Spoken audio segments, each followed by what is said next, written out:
If you're facing a no sound output issue on your Windows 11 computer, don't worry. Today I'm going to guide you through some simple and effective steps to get your sound working again. Let's dive in. First, let's check the basic. Make sure your speakers or your headphones are properly connected to your computer. Sometimes it's just a loose connection causing the problem. Next, let's check the volume settings. Click on the sound icon in the taskbar. Ensure that the volume is turned up and that sound is not muted. If the volume setting seems fine, let's dive into the sound settings. Right click on the sound icon in the taskbar and open the sound settings.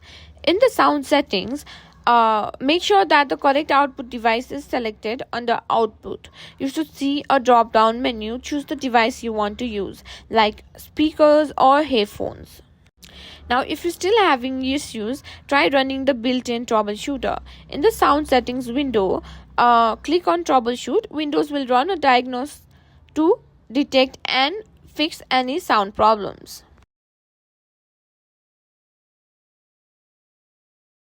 Another step is to check your audio drivers. Right click on the start button and select device manager. Expand the sound, video and game controller sections. Right click on your audio device and select update driver. Choose search automatically for drivers. Windows will search for and or install any updates for your audio drivers. And that's it. By following these steps, you should be able to fix the no sound output problem on your Windows 11 computer.